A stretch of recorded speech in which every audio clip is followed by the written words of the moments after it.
Hello, everybody. It's your favorite YouTuber, Austin Holloman, and we are back again with another interview. And I owe Mr. El Guapo an extreme apology because this was supposed to have been like almost a week ago. We were supposed to have done this interview, but came back to the promised land in Brazil.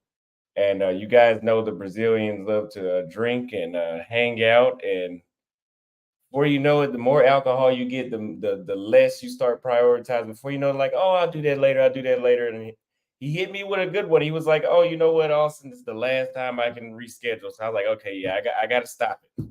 I got to stop it. I got to be on point this time. So we'll go ahead and bring him up. And we're going to have a talk today about his experience with marrying a Colombian woman and integrating himself into the family. So the one and only Mr. El Guapo, what's going on? What's good, Austin? Salute to you, man. Salutations. What's good, Austin Holloman team, man? Bro, first things first, man. I ain't beat up on you, man. It is what it is. You know, you just your man is busy. But I can't get mad at you, bro, because you're down there having a blast, man. I know how it is. I was there last month. I slid you the last minute invite, and bruh, I get it. Brazil will do that to you, man. So it's all love, man. It's all love. So I appreciate it. Would you go ahead and introduce yourself and tell everybody who you are? Most people already know who you are, but what you do and where you're from. Cool, man. So my name, I go by El Guapo here on my channel, Beautiful Lies. That's LIES on YouTube, under the Kingmaker Studios moniker. I'm a YouTuber, a content creator. We talk a lot of things success. As of late, I've been leaning very heavy into passport bros, digital nomading, men putting themselves first and doing what they have to do to live good, fulfilled lives. You know what I'm saying? So we're 60,000 strong over here. Salute to you on hitting 100,000 subs. Thank you. Thank you. Man, that's awesome, bro. That is absolutely awesome, man. So real proud of you, man. But yeah, man, we do a lot of live streams, kind of like you. I try to go live 3 days a week and everything and just help the brothers out, man. That's all it is. Absolutely. You're doing an amazing job at that. So I've been trying to, you guys know that my channel is a social studies channel, and I'm past the whole showing women on the beach with the booties and the asking, what do you think about feminism and all that kind of stuff? So I would rather just hear it from the horse's mouth, whether if it's somebody like you that's these things that other people want to do, or if it's a local that's going to tell us about the experience with integrating themselves or just moving abroad, dating abroad, whatever it is. So can you share your initial experiences and impressions of Colombia and its culture and why that may have led to you wanting to pick a wife from there? Right. So, excuse me. Drinking this daggone sparkling water went down the wrong pipe, man. But anyway, yeah, man. So I've been married. I'm married now. I've been married 3 times, folks. So been there, done that, got the t-shirt and trying to figure it out. And prayerfully, this one sticks. My wife now is Colombian. We call her La Bella. That's my sweetheart. We have a 1-year-old son. We call him Guapito. And when I got divorced the first time, I actually got a job at an airline. Okay. With the way that custody was going to work out with my 2 oldest daughters from my first marriage, they were going to be in Colorado. And at the time I was in Georgia. You know what I mean? So I wanted to be able to get them back and forth and see them as much as I could. So I did that. But I realized with those flight benefits, it really opened up the world to me.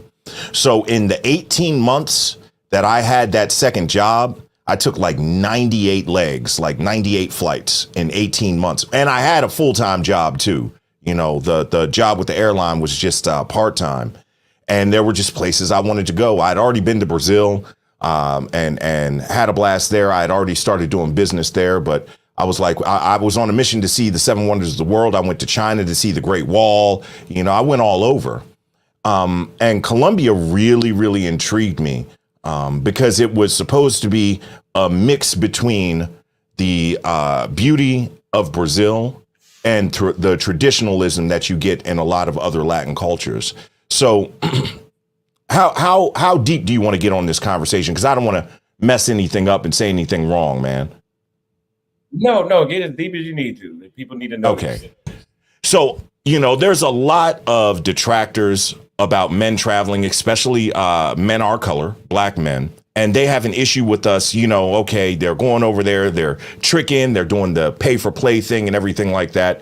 My hand to the man, that is something I have never done in Colombia. Never. Now, elsewhere is a different story, but in Colombia, I've never done it. I dated a few women there, went out and had some great times. Been to Bogota, been to Cali. Really loved Cali, where Andre from Andre and Andrea Love Crossing Borders is. Really love Cali, Colombia. Met a beautiful redhead Colombian there, and she spoke perfect English. Absolutely gorgeous young lady. And this is years before I met Labea, and just really fell in love with the culture and the people. And what I found is, as much as I loved about Brazil, I could see the higher level of family orientation in Colombia. It's so apparent. It's so apparent when I was there. And kind of always in the back of my mind, I'm like, yeah, you know, I love these Brazilian women and stuff like that. But boy, if it really ever comes time to settle down, if I pick a Latin woman, she more than likely is going to be from Colombia. And that's how it all panned out, man. So dating was great down there. I have no negative experiences. I'm pretty stoic. You know what I mean? So they're very playful on the dates. I remember I went on a date with a young lady and she was like, oh, you got something in your nose. And she literally tried to stick her finger up my nose. I'm like, what are you doing? You know what I'm saying? But they're very playful and they're wonderful young women down there. And fast forward to 2000, when did I meet Labea? 2020, I think. I met her here in the United States. I literally met her on Hinge. And I was in my red pill journey. So I was doubling up on dates every day, man. And I was living in Baltimore and she was in DC and I had another date in DC. She was my second date for the day, bro. And she blew me out of the water, showed up in a nice, beautiful black dress and everything, asked me to come pick her up, you know, and we had a real good time and the rest is history, man. Wow. Well, I can kind of agree. After traveling around the world, you know, Brazilians were my number one. I'm not saying they're not anymore, but I definitely don't have the same perspective or wow factor that I did the first time. So I can see why Colombia may have appealed to you a little more in that case. So, you kind of just answered my second question, but you said that you found her in the United States and you met her on Hinge. What drew you to her? What made you attracted to her? So to be quite honest with you, I was playing the numbers. You know, if you remember the red pill and the content back in the day, they were telling you, hey, you know, play the numbers, reach out, see what type of responses you get, you know, cut, paste, repeat is a lot of the things that you were doing. And she was very engaging in conversations. There was no, you know, games played like she didn't mind double texting me. You know what I mean? So I could tell that she was truly engaged and just beautiful in her pictures. I could tell she was fit. I could tell that was her hair, you know. certain things that are lackluster here. And let me just say this. You know, my previous two wives were black women. Okay. Beautiful, intelligent black women. And up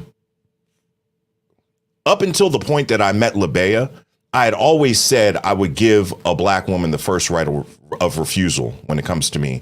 Now that I've been married to her, she's a hard act to follow. I don't think that they would stand a chance. But I went on a lot of dates with black and non-black women. And golly, I mean, they talk about pee in the dating pool.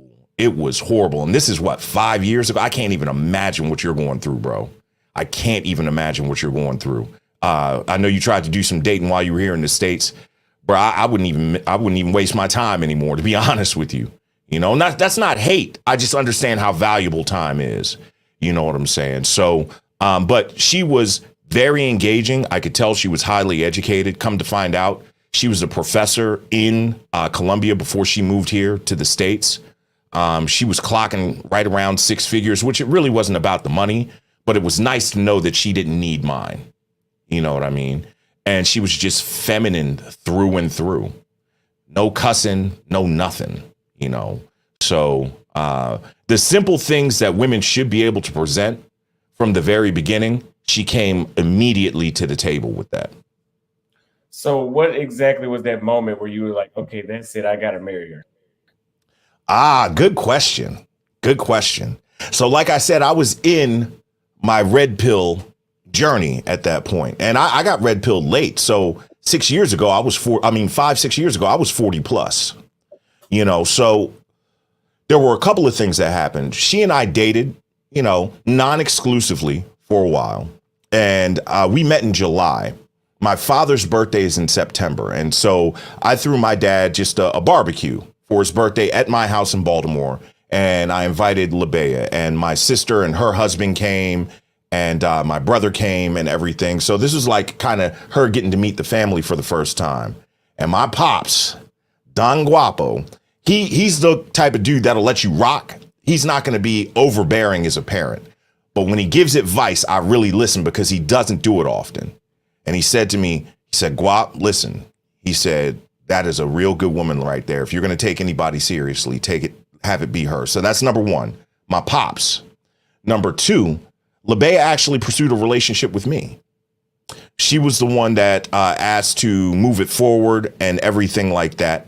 And she won't mind me telling you this. Labea is like 5'2", 5'3". When I met her, I think she was like 164, 163 pounds. And I told her, if you really want me to take you seriously, I was cold blooded.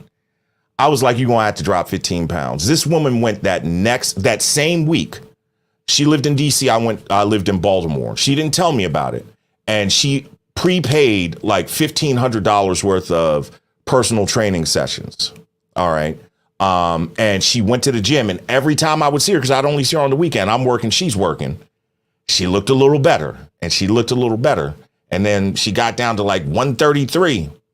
And I was like, wow, you know, so she was willing to invest in herself and ultimately in my attraction to her. And I know this sounds like BS, but this is my experience. Y'all ain't got to like it. It's the truth. And that was probably one of the driving factors to show that she is truly invested in making this work. And it's been like that since we've been together. Wow. You know what? If a woman ever showed me that she just got $1,500 worth of training, prepaid, not Yep. overtime, but because prepay is like, you got to be different to prepay your rent. You know, that's different. That's a hell of an investment. I think I would have I would have did the same thing you did. Yeah. I think I would have. That's amazing. Wow. I think that's my new standard. So I like that. let me see the next one. Okay, I guess I didn't know that she was from the United States. Well, she was in the United States. So what are the biggest cultural differences that you noticed when you were trying to integrate? Well, let me back up first. Yeah, let's start there. What were the biggest cultural differences that you noticed when integrating into her family? She's mestiza, right? Say again. She's a You broke up a mestiza. little bit. Oh, is she? Can you hear me now? Is she a mestiza? She is a white Brazilian woman. Okay.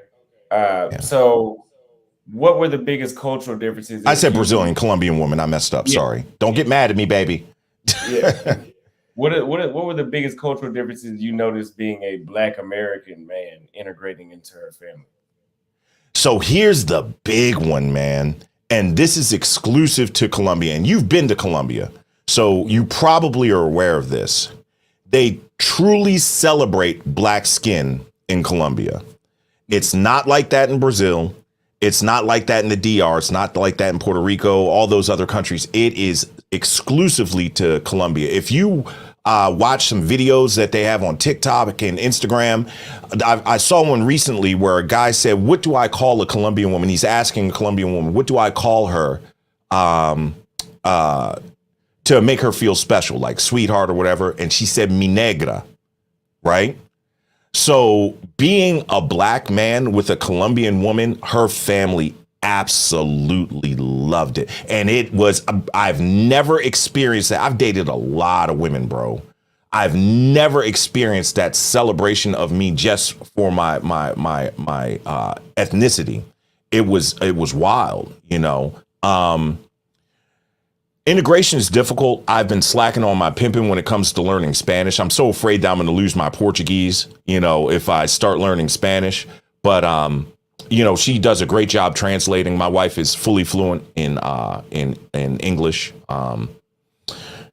So the first time I went down to visit her family was right after things loosened up from the pandemic. Okay.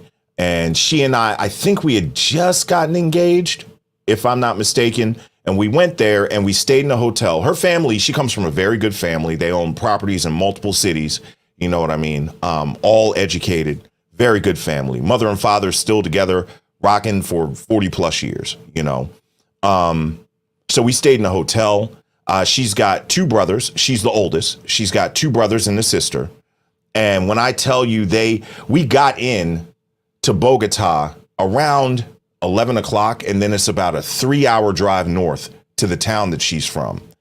And everybody was up. It was like 3, 4 in the morning waiting, and they greeted me and they hugged me. And of course, they were so glad to see her because they hadn't seen her because she couldn't come due to the pandemic. And it was amazing, man. It really was amazing. And we did everything together. We would go out to eat. We went to the mall together, and they really did their best to get to know me, to try to talk to me.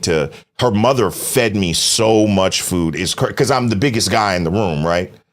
She fed me so much food, man. They made sure I ate.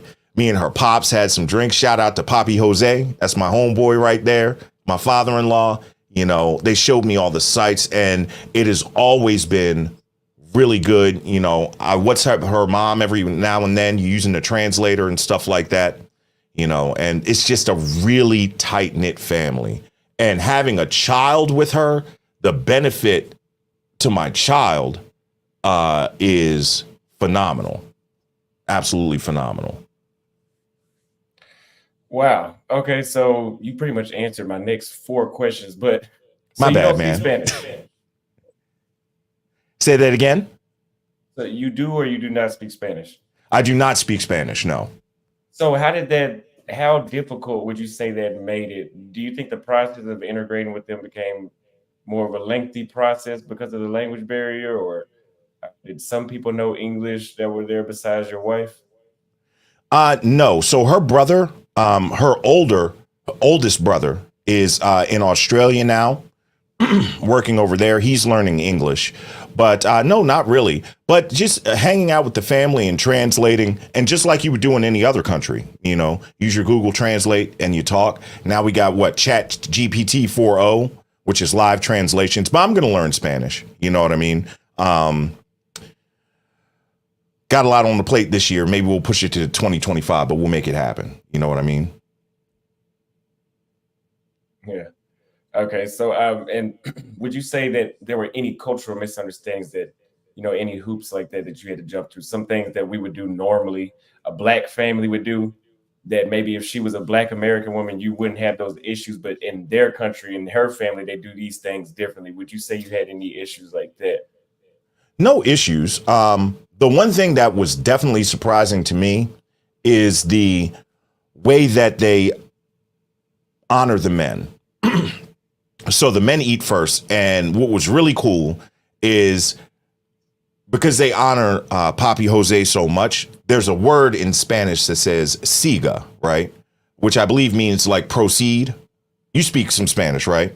And Yeah. so everybody will be sitting at the table and he'll actually say that word. And what's weird is even now, LeBay will come to me. He's like, hey, do you mind if I go ahead and eat? And I'll be like, yeah, baby, go ahead and eat. You know, I'm working all the time. I'm in the studio and stuff.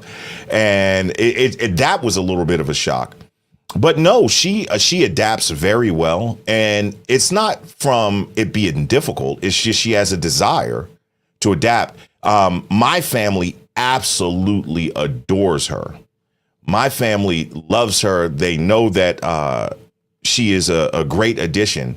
And they've embraced her completely. So even at the Black events, and we have some real Black events in my family, you know, she fits in just great. You know, she's Colombian. She can dance excuse me, I almost cussed. She can dance her behind off. You know what I'm saying? So she can get out there. She can party. She can have a good time. She's not going to be one that's showing her body off. She'll look great, but she'll be dressed modestly. My wife is a dress lady. It's warm outside. She's wearing dresses every day around the house. So, yeah, man.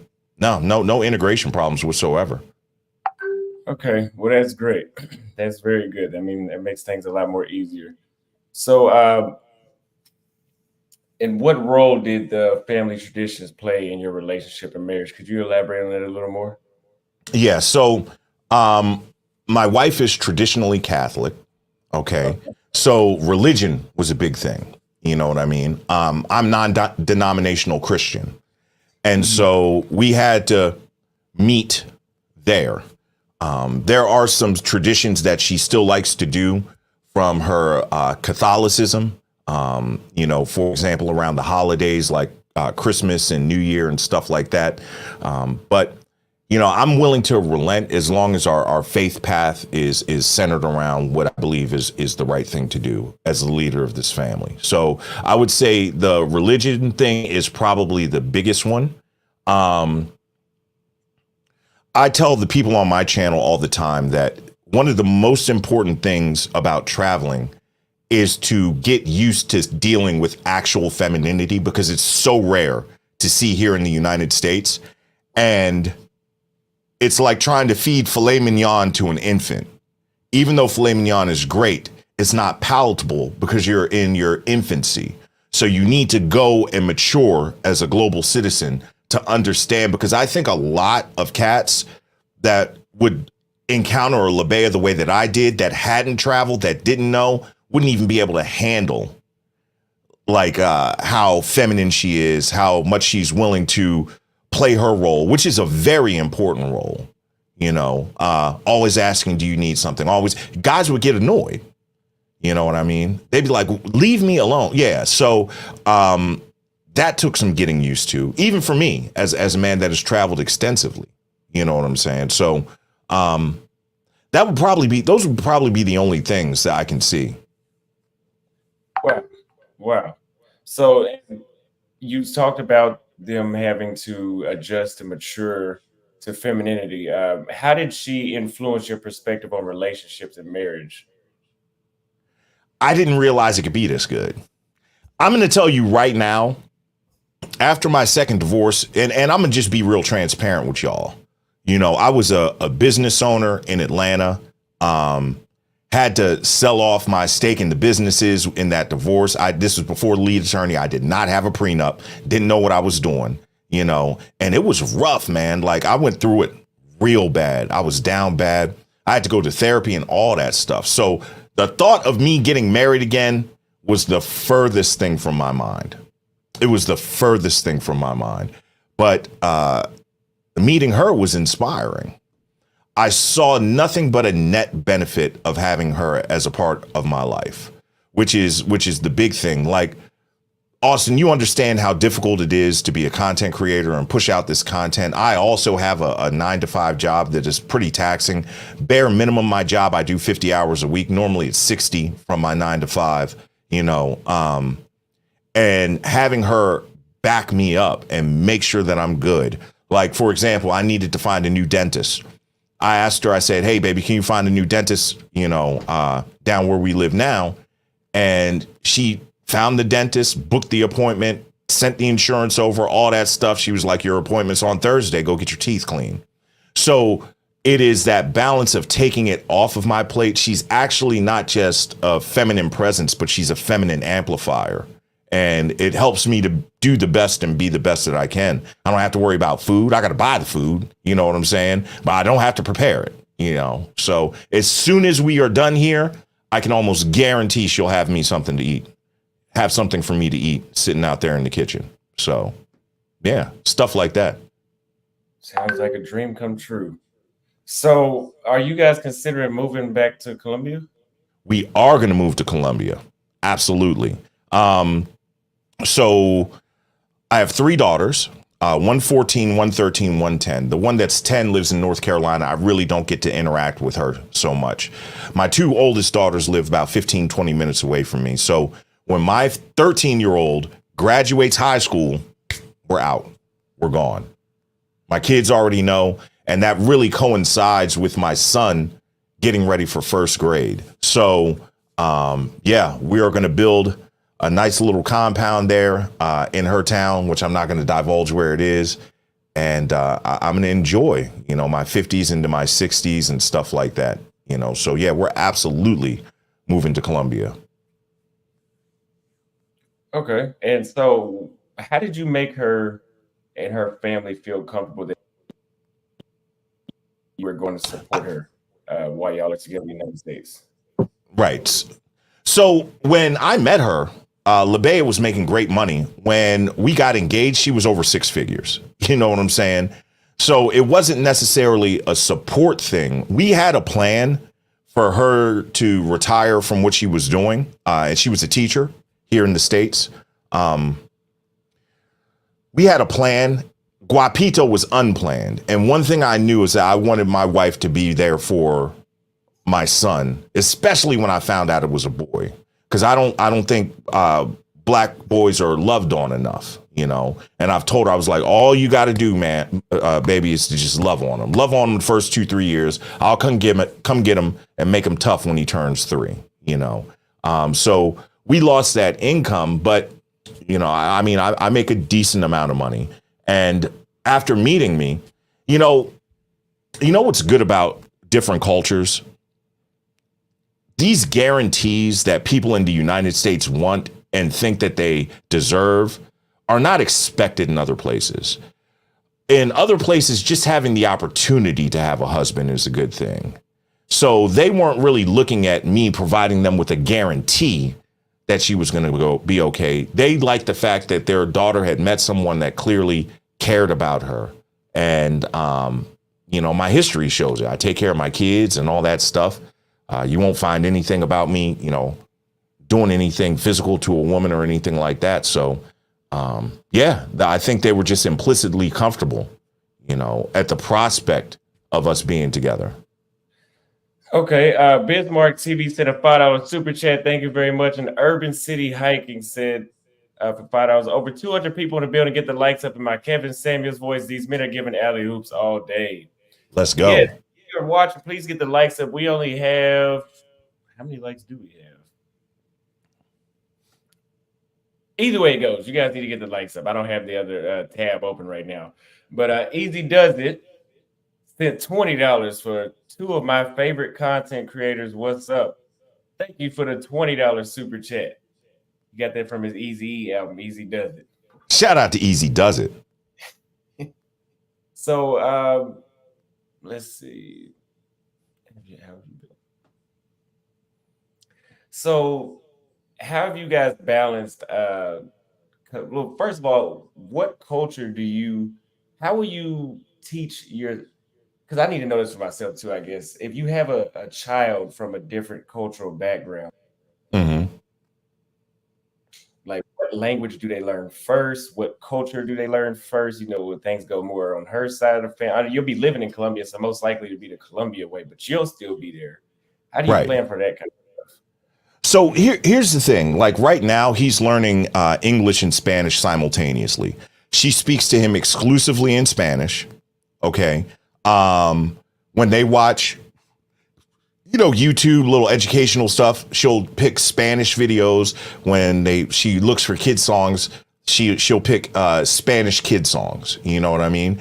All the rest of his interaction with the world here, since he's in the States, is going to be in English. But nonetheless, my wife was an English as a second language teacher here in the States. So she really knows what she's doing. When we move to Colombia, of course, we'll be operating on the Colombian state. My job is just to make sure that he is the best man that he can be and can function wherever it is in the world. You know what I mean? So a lot of those success principles are going to translate from Colombia to the US to Japan to wherever he goes. My job is to just make sure that he is a top-notch young man. So I'm not so worried about the cultural influences. I want him to have a lot of influences. It'll make him more well-rounded, So what are your thoughts on actually raising a child in another country? Like, I think sometimes like where actually is a good place to raise. I mean, I guess you can raise children because there's adults here that were raised here in places like Sao Paulo, but do you ever feel like the United States is like the superior place? Well, I'm not going to say that. The superior place for a education and safety. Okay, so safety is so. Depends on where you live here in the States, right? You've been to Thailand. Thailand is the safest place I've ever been in my life, So there are places that are better than the United States. Colombia is getting a bad rap right now with all the scopolamine and stuff that's going on right there. But at the same time, there are places in Colombia that are super tranquil, super safe and stuff like that, where my wife is from is one of them. So I'm not worried about the safety. Funny you bring up education, bro. Funny you bring up education. I'm actually going to speak about this tomorrow when I go live. I have made the decision that while we're here in the States, we're homeschooling my son. Some of the stuff that we are seeing with the way that it's moved so far away from just educating children to indoctrinating them into certain ways of thinking. I don't want to get political on your channel, but if you read between the lines, you understand what I'm saying. Acceptance of everything is okay. I don't want my kids to have any parts of that. And then on top of that, like my kids, he's a handsome dude, yo. Have you seen how many of these teachers, these female teachers here have been getting locked up for messing with man? No. And it's not a fear thing. It's like, I know what I would do and I just don't want to lose my freedom, yo. So we're homeschooling my son until we get to Colombia. I much rather put him through a private Colombian education, with my wife there to supplement his education, than to put him into the education system here, even private school, because you're going to still get that agenda, unless you put them in an actual religious school, which you got to be careful there as well. So education wise, I'm going to take Colombia over the U.S. for my son. Do you ever feel that can spread to Colombia as well? What, that mentality, that mindset, the words we're not going to say? Yeah. It's going to be tough, bro. It's going to be tough, man. The family structure and everything there is so different. The way that they see the world is so different. So a lot of the things that we have here, that we struggle with here, are due to the lack of privilege, or the high level of privilege that we have as Americans. They say effinism is definitely a first world problem. In Colombia, people are just, trying to make it, man, and they don't have time to be shouting from the mountaintops and,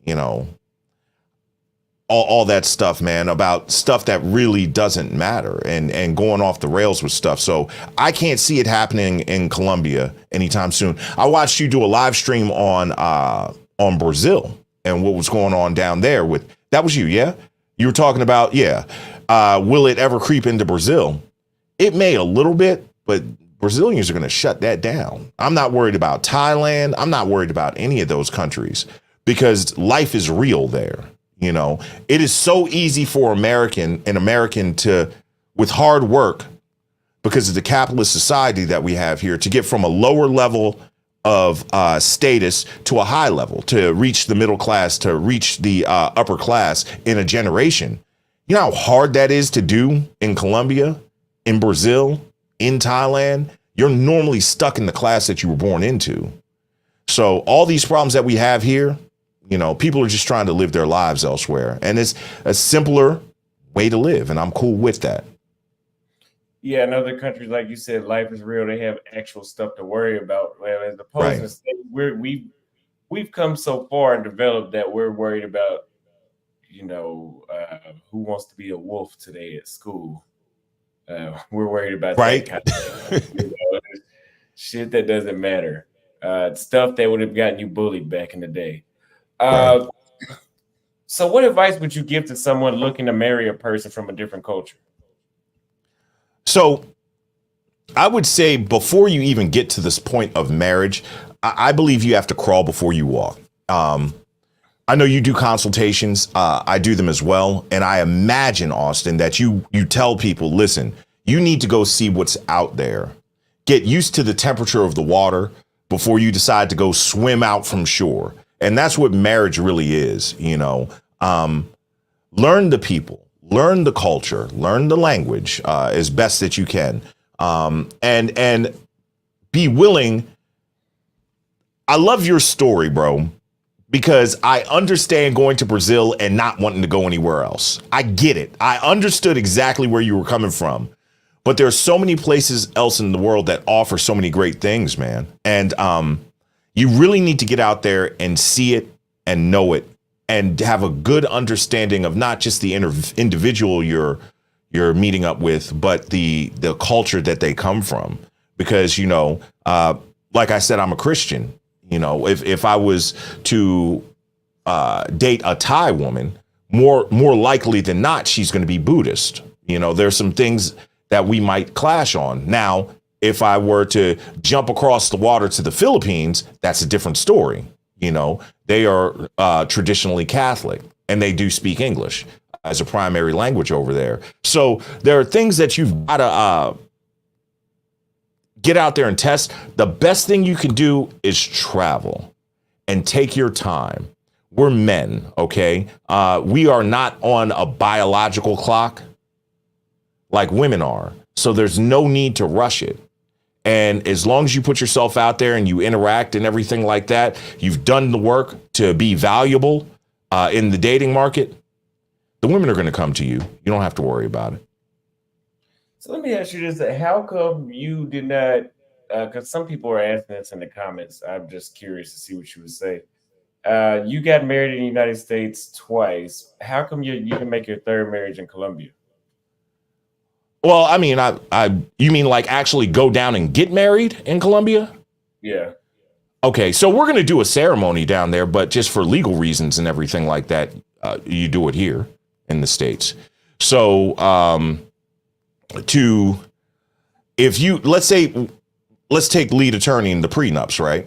If you fashion a prenup here in the United States and get married in Colombia, is your prenup enforceable?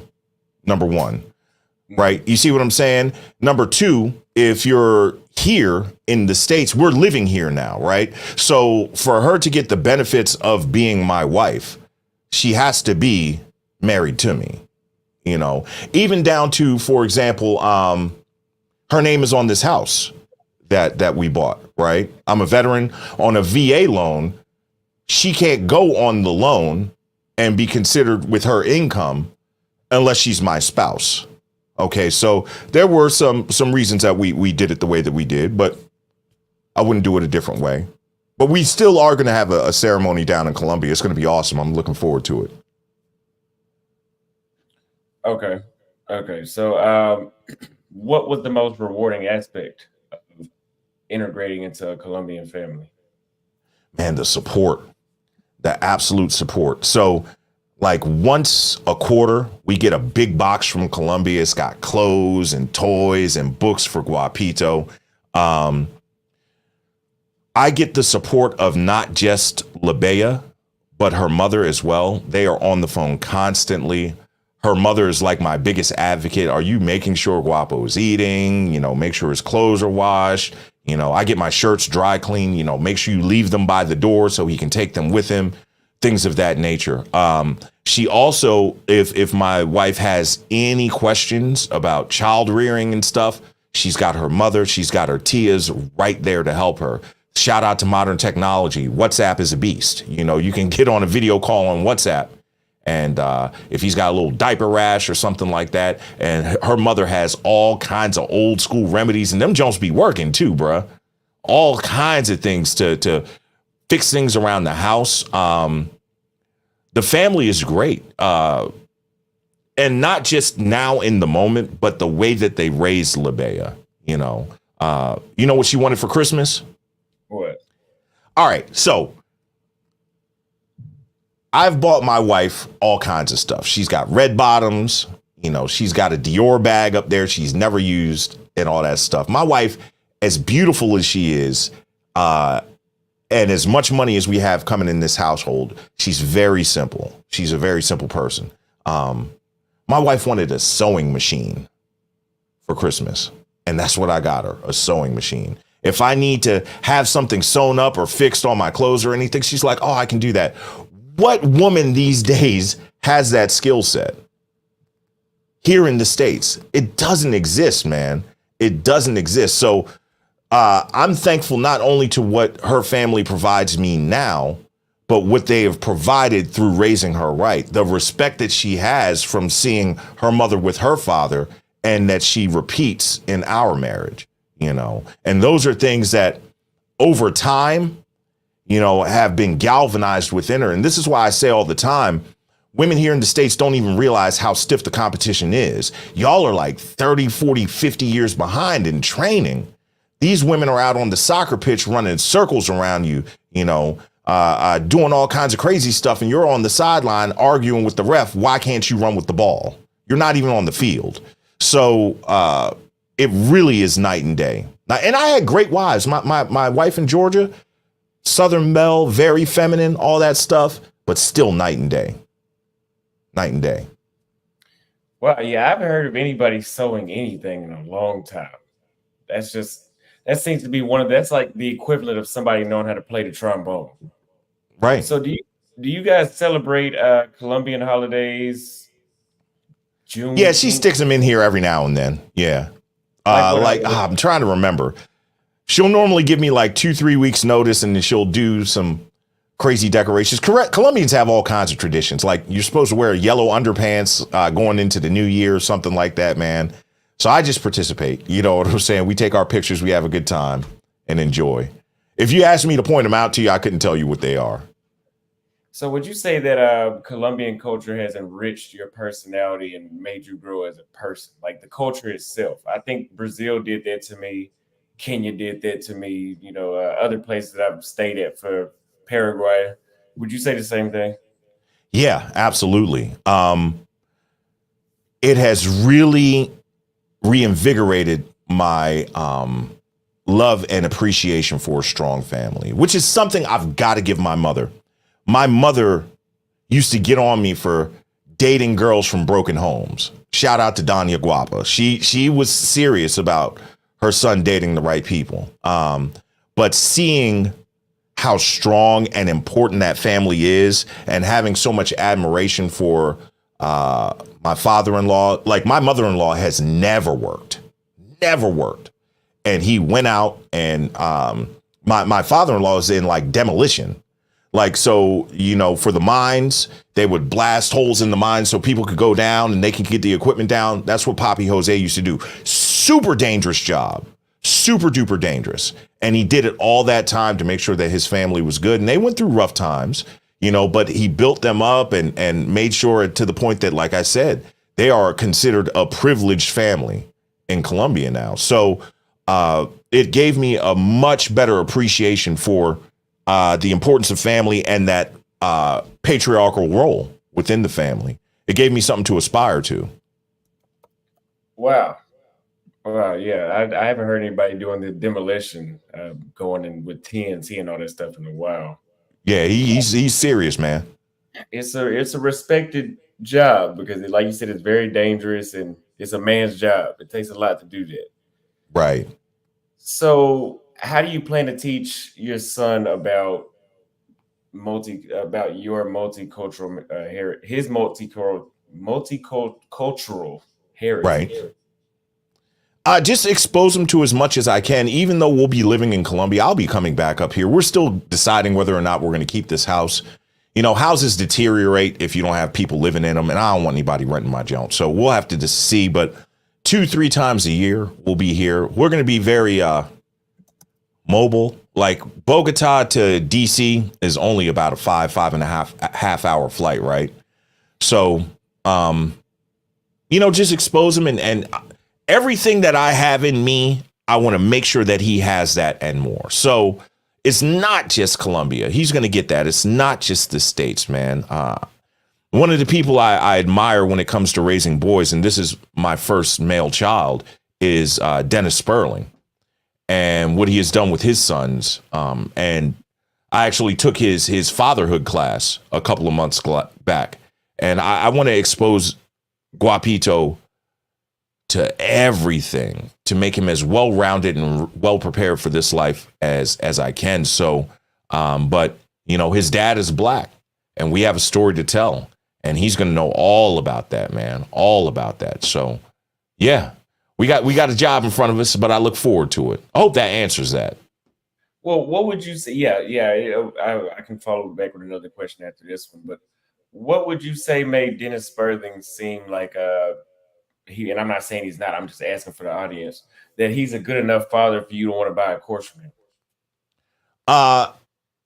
The results. I mean, I see what he puts out on his social media.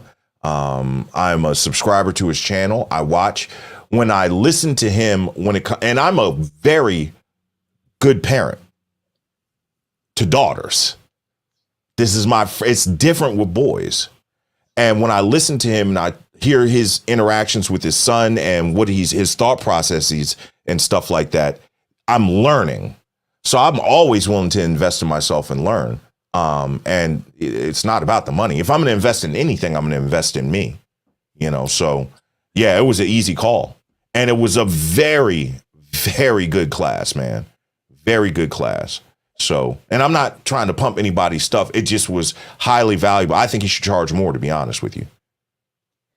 So, and I'm not gonna say, you said Colombia is, well, okay, you already kind of said that Colombia is kind of, they embrace blackness, so maybe that won't be the same thing. Because I was gonna bring up in places like Brazil, and I actually had a local Brazilian man tell me about this, that when he went to live in the United States, he noticed that Black Americans were more pro-black, and it wasn't like Brazil where it's kind of like they want to integrate because they feel inferior.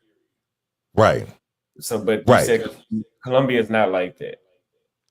So I don't see a lot of like pro-black stuff in Colombia. No, I've never seen that. But I understand what you're saying about the Brazilian guy. I definitely understand that. It would be night and day. I think a lot of darker skinned people in Brazil, especially in like Rio, it's different in Bahia, but especially in Rio and Sao Paulo, it's kind of escaping that class.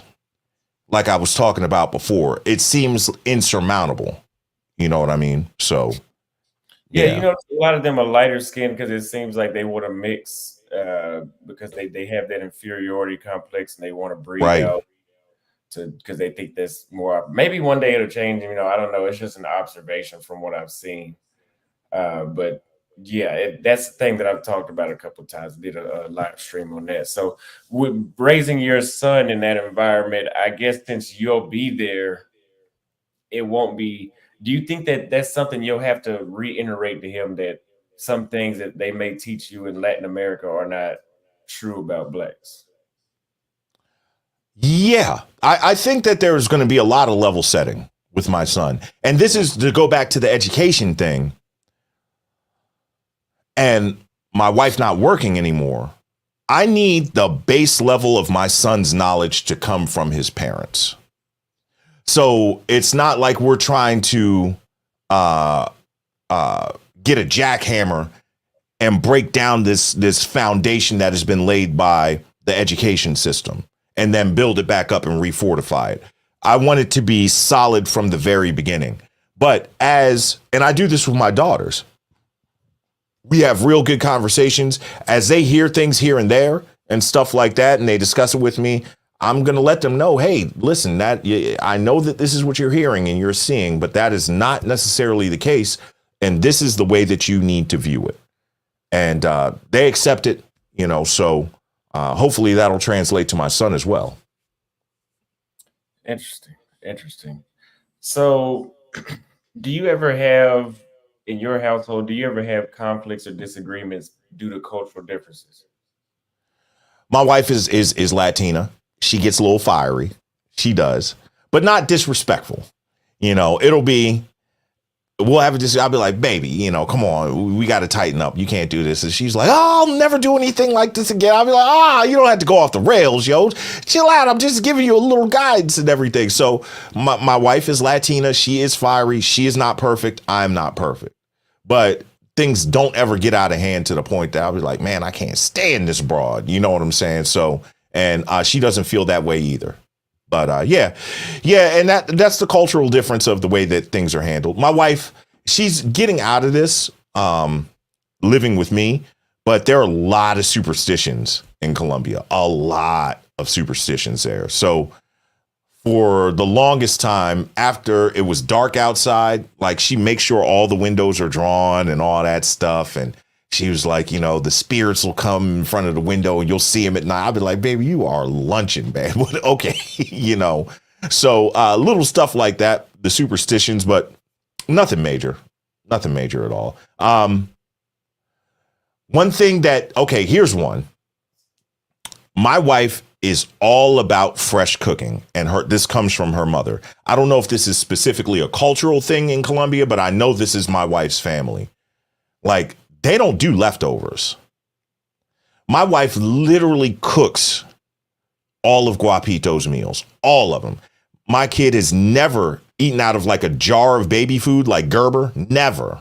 This morning she made him like yogurt pancakes. She had his cut up blueberries, his strawberries, bananas, all that stuff. And let's say he didn't eat it all. She could put a little saran wrap on it, put it in the fridge and give it to him for lunch. No, she won't do that.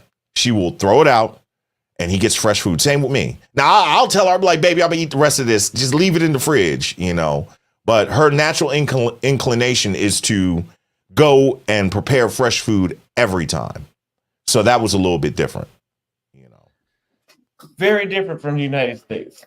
Yeah. Very different because we most definitely do leftovers. We do frozen meals.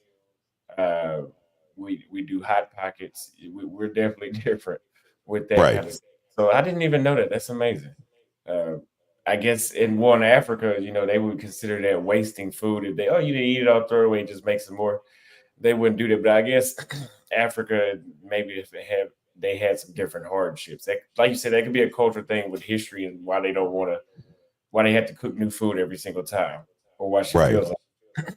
I'm going to ask her where that really comes from. I know it comes from her mom, but I'm curious as to why she does it. Yeah. So how has your experience been? Do you hang out with do you socialize with her community in the United States? Like, do you socialize with the local Colombians in your city? So I don't so much, just for the simple fact that I'm always working. I don't really socialize here. When I go out of the country, that's when I get some time off, and everything. Like it's been nice weather. I love to golf. I have not golfed at all this year. We're going to try to go tomorrow, but it's supposed to rain. But she does. there is a very strong Colombian community here in the DMV area, right? So she was just asking me.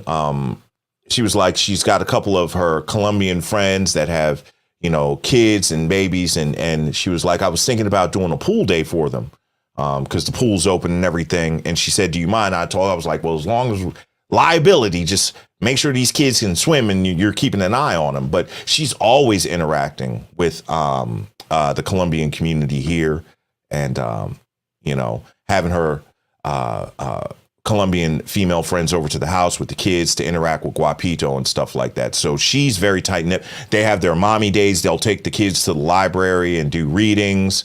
They'll meet at restaurants with the kids and stuff like that. So she does a real good job of that. But for me, it's just limitation of time. I barely get to see, my pops.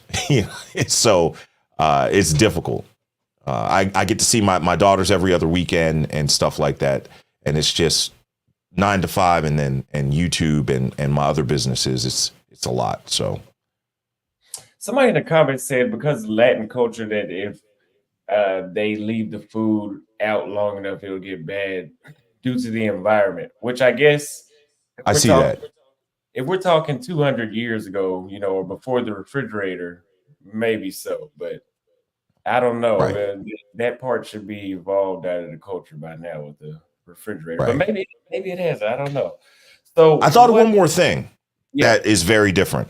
And I saw this when I went to Colombia. Oh, boy. Don't go in that kitchen. That is Mama Gabby's domain. And my wife is the same way here. And I can actually cook. I'm going to do some barbecuing today since it's supposed to rain tomorrow for the kids. But that is LaBea's domain right there. It really is. That kitchen, she will be in that kitchen all day. And she'll cook, and then she'll clean up, and it'll be spotless. And then an hour later, she's in there cooking. It'll be in there spotless. Literally, my wife has not left the kitchen dirty, no dishes in the sink, a single night since we've been married. It drives her crazy. And I literally asked her last year, I was like, don't you worry about, I say, don't you get tired of always cleaning the kitchen? She's like, no, I love it. I love having a clean kitchen. So culturally, that's very different. Okay, so which is amazing because a lot of people don't know how to cook or clean their own house, which is Right. horrible. But what are your future goals as a family? Future goals. Yeah. We're done having kids. I had the V last year, so that's over. Vasectomy. I don't want anybody to think it's something crazy. I really want to enjoy my 50s and 60s, man. So living in Colombia, living a slower life, having a rocking chair on the front porch, couple of chickens, couple of dogs, as long as we got good internet and everything. And where she's from, it's great amenities. It's a wonderful town. There's a lot of stuff there that attracts a lot of high dollar tourists. But once again, I don't want to say too much because I don't want to identify exactly where she's from.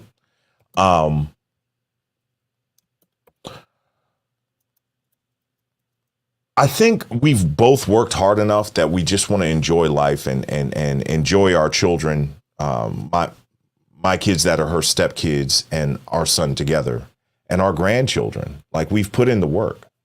We've put in the work at this point. So no big aspirations. I know I want to write a book and everything. As far as the family, I look forward to my daughters getting married in their prime. And having strong families and my son, picking the right woman for his life. But other than that, I don't have a desire to make $80 million or anything like that. I really don't even like having my face on YouTube. I'm really averse to any type of popularity or fame, but it comes with the territory here. But dude, I think that my greatest accomplishment is being a dad. I think it's the greatest job in the world. And if my kids, my legacy goes into the future and they're good, I'm cool. And not to get divorced, spend the rest of my life with my wife and I'm cool with it, man. We can live simple lives. I'm cool with it. Right, right. That's amazing. That's amazing. It sounded like you were very passionate with that answer as well. So Yeah. I didn't know that you didn't like having your face on YouTube. No, I'm a very, maybe it's the military in me. I'm a very private person, man. I really don't. There's a specific reason I use a pseudonym. There's a specific reason you have not ever seen my wife on camera. You haven't seen my kids on camera. I'm not going to do it. I'm just a private person because all it takes is for one person to get out of hand, and then people be showing up at your house and stuff. Man, nah, bro. So no, I'm not a big fan of being on camera. I'd love to be like the billionaire that invented a new type of cardboard for cardboard boxes. Like, he's not famous. You know what I'm saying? So that's the type of guy. The fame, notoriety, all that stuff, I'm good, man. I'd rather be secretly rich. So I would agree. You definitely had to be built for fame. You definitely had to be built for everything bruh, that comes with it. look, I'm watching you. I'm like, golly, man, I don't know how you do it, bro. I don't know how you do it. It's my personality, man. It doesn't I mean, I think about stuff. I don't really care when it comes to me, but when it comes to people in my family, I do things like that do cross my mind, like what you just mentioned. But Yeah. I think everything is happening the way it's supposed to be. Can I ask you something real fast, bro? Yeah. Happy belated, man. How was your birthday? Thank you. It was all right. I didn't do anything. I didn't do anything. Okay. Yeah, I was in Ciudad de Ese, which is a city that borders Brazil and Paraguay. Okay. So, I just chilled out there a little bit, but that was really it. Gotcha, man. You getting old, brother. Yeah, it's about to be in the danger zone. I'm just messing with you. I was thinking about that. Dog, you just getting started, man. You're just getting started. You're good to go, bro. Yeah. I was thinking I'd be 26 next year, so it's getting closer to 30. S. James Palmer sent $5 for it's really that bad. Save yourself, black man. Hold the damn line. Shout out to S. James Palmer, man. He's one of the great supporters of my channel as well. And S. James, we'll talk in the background. Yeah. DJ Victor sent $10 for 3 marriages, 4 kids, marries a Colombian woman, financial transaction for a green card. That's my say. But he said that she was already here. She was already here. She was working on a work visa, making 6 figures. So I didn't meet her in Colombia. She was already here in the States, legally, making money. Yeah. If I'd never married Labea, she could have stayed here and worked indefinitely making that money. So, but you are more than entitled to your wrong opinion. You know what I'm saying? Do you have time for a call in, or do you? Sure, man. What do we got? 108. I got about 22, 25 more minutes. Is that cool? Yeah, that's perfect. Okay.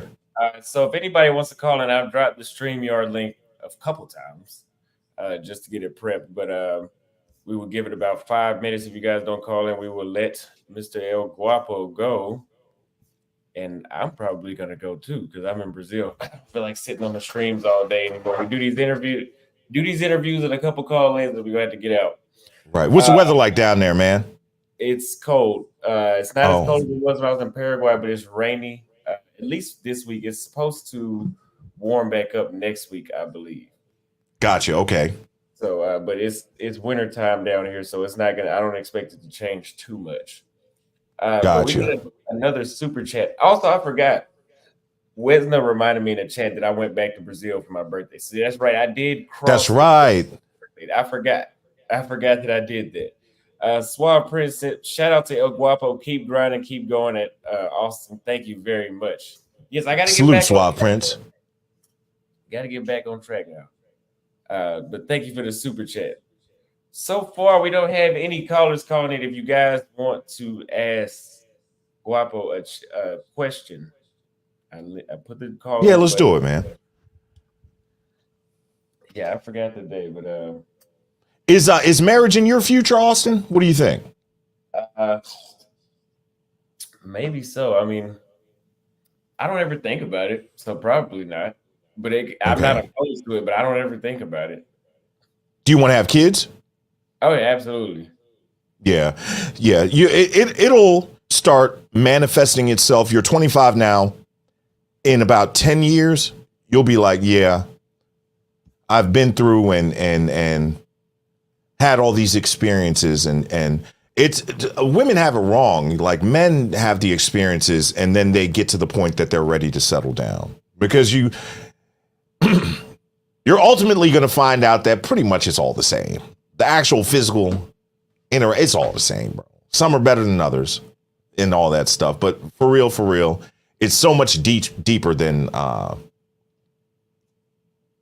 just that intimate interaction. So I would absolutely agree with that. I don't like here in Sao Paulo, you're not, let me just say it very bluntly. You can't run through a bunch of women like the other places that I've been to. right. Right. But actually, before I'd be like, kind of like, okay, I'll make this trip short. I just bought another month here. I think I'm getting to a point where now it's just like, okay, I think I've ran through enough. Yeah. You're I slowing could down. have a little more meaning now. I've caught Right. up as much as I needed to. But we got a $50 super chat from the International Quiet Storm. He sent $50 for El Guapo. Send me here, Kingmakers. Shout out to the International Quiet Storm in the building. Yeah, man, that's my dog right there, man. Salute to him, yo. Appreciate that brother a lot. He's one of the moderators on my channel and good brother. I consider him a brother, man. We talk in the background quite a bit, man. Thank you so much for showing the love and support over here on Austin's channel, International Quiet Storm. Appreciate you, boss. Thank you for the super chat. Yeah, but I want somebody to be available when I want them to. And unfortunately, whenever you're just running through a bunch of chicks, they're not committed to you. So Right. they're not available just the same way you're not. So especially if I want to advance in my YouTube career and I don't need to spend too much energy walking around the mall all day. Right. Because that's where all the women are at. Where do you think you're ultimately going to settle down, man? Because at a certain point, the nomadic lifestyle you're going to want to find a home base. Where do you think you're going to settle down? I think what will happen is I'll have 2 home bases first. Okay. And then I will eventually narrow down to 1. But I can't decide in between, Kenya and Brazil. Okay. I've never been to Kenya, so. Yeah, it's but I couldn't stay in Kenya permanent, like 12. I couldn't stay 12 months out of the year. Eventually, I'd have to switch it up. I love it, but there's some things in Kenya that can exhaust you. So eventually, I have to switch it up. But yeah, I don't know yet. Maybe if Thailand's not on the books for you. I'm going to tell you. When we live in Colombia, I'm thinking of summering in Thailand because I love Thailand. And it's a place I'm not going to get into trouble because I'm not really attracted to Asian women. So, I can hang out in Thailand with my wife. I love the cost of living, love the food, enjoy the golf out there. It has everything that you want in Thailand. That's not an option for you? You didn't like it like I do. I like it. I like the convenience of things, like I always say. I don't like the air quality though. Now, if you go to Pattaya, it's not as bad, but I don't like Pattaya as much as I do Bangkok. But Bangkok is not somewhere where I would live permanently either. Gotcha. I'm also not into Asian women, so I'd have to bring my own wife. But you're understanding what I'm saying. There you go. Yeah. I wouldn't go there looking for a Thai chick. I wouldn't do it. Not that I'm against it. I'm just not going to bed thinking about it. But, attraction's not negotiable, man. So you don't ever have to apologize. If the white girls don't like the brothers, if the certain white girl doesn't like us, you can't get mad at her. Why don't you like us? That's what the women do. We're not attracted. I'm sorry. Yeah. Hey, Zoom to Thailand. Zoom to Thailand said $10. But shout out to my man Guap and the old man Austin. Keep pressing forward, brothers. Thank you for the $10. Shout out to Zoom to Thailand. Richie Mack. He had a good live last night, man. Really? What was it about? Yeah, he did. I didn't catch it. He was supposed to have oh gosh, Taylor Made Dreams on. He was asking if Pattaya is becoming the next Sasua. Great subject. Yeah. So Oh, I it seen was that. good. I Yeah. didn't watch it, but I seen it. Yeah, it was good. It was good. Well, what do you think? No, I don't think so. So, well, here's the thing. I've never been to Sasua. I've been to DR. I spent most of my time in Punta Cana, though. So I've never been to Sasua.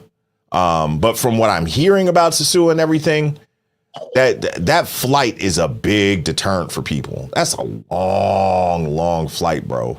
You know what I mean? And then the Thai government don't play that. Like, and this is one thing I like about Brazil. I got to give it to Brazil.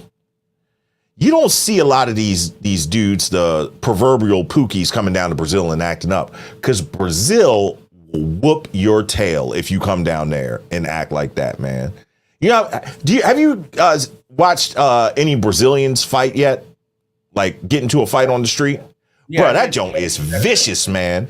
Yeah. They be throwing head kicks and everything. I was like, God dang, boy, this jiu-jitsu and Muay Thai down here is serious, man. You do not want to get into a fight with, and it's the privileged Brazilians that take all those classes. You don't want to get in a fight with one of them, man. For real. I would agree. I saw somebody get a glass cracked on their head Saturday. I've seen that too. Thursday. Yeah. And nobody. You don't want to. They're not gonna just take your stuff. Down there in Brazil, they don't play that. You will get it, and it's the locals. Don't even worry about the police. The locals will handle you. So don't go down there acting up. Yeah, I would agree. So, Fearless Travels asks, what are the benefits of getting married? I guess he's asking you that because I'm still learning. It depends on what you're looking for, right? The benefit to me getting married, I'm cool with having the commitment. You saw. What is the guy's name that was on Soft White Underbelly talking about, get married as many times as you want to, as long as you have a prenup. He said the same thing lead attorney's been saying all this time. Protect yourself like you would. You got to have insurance on your car. I was talking about last night, having a plan in place in case you lose your life. You have life insurance. You have a will. You have to have these things in place. But the benefit of getting married to me, number one, my faith. That's the way we're supposed to be doing it. I am a very flawed Christian. I have messed up a lot, but and then it is such a stronger position for your children if you have your children when you're married. If mommy and daddy have the same last name, my first wife who I had kids with, she's still walking around with my last name. We got married in 2006, bro. So me, my daughters with her, and her all have the same last name. And just having that financial position as well. You can do a lot more as a married couple than you can as two single individuals. I will tell you this. I talk about the power of 2 versus 1, right? So let's say I got a couch here in the game room. I'm probably strong enough that I could pick that couch up and kind of get it on my shoulder and move it. But if I had one more person there, we could move and rearrange all the furniture in there. Nobody's going to hurt their back. You know what I'm saying? So having that second person in your life, you're not dividing households, their tax benefits. There's a lot of reasons to get married. There's also a lot of reasons not to get married. So not everybody is built for marriage. I'll tell you that. And that's okay. I would agree. Yeah. So Alan S.A. Filipina said, being handsome is useless in America. Would you agree with that? No. I think you're going to get diminishing returns. What is handsome really going to give you? Access to loose booty out here. Yeah. And that's just diminishing returns. Get you looked at. Yeah. Yeah. Unless you're like making money off of it if you're a model handsome, but I don't think that's what he's talking about. Tech Sports Love says, shout out to Austin El Guapo. El Guapo is spot on. My wife is a proud Barranquilla Colombian. We sub to both channels. Ciao. Thank you very much for the super chat. Thank you, Tech Sports Love. Appreciate it. S. James Palmer said, also, you're right. The breathing up in these mountains in Peru are extremely hard. Shout out to the coca leaves. I didn't try the coca leaves while I was there. But yes, you will be out of breath just walking a few steps when you first get there. What's the elevation up there?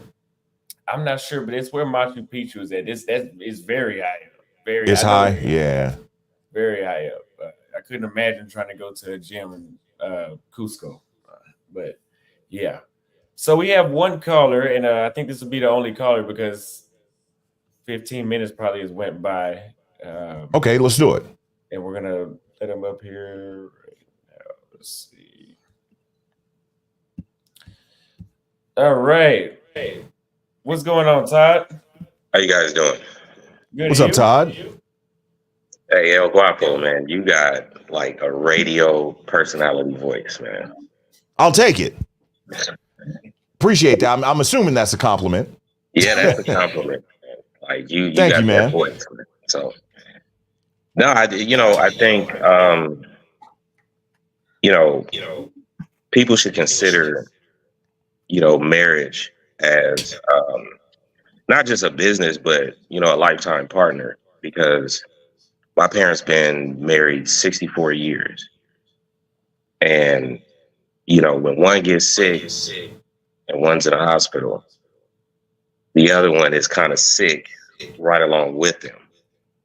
So, Okay.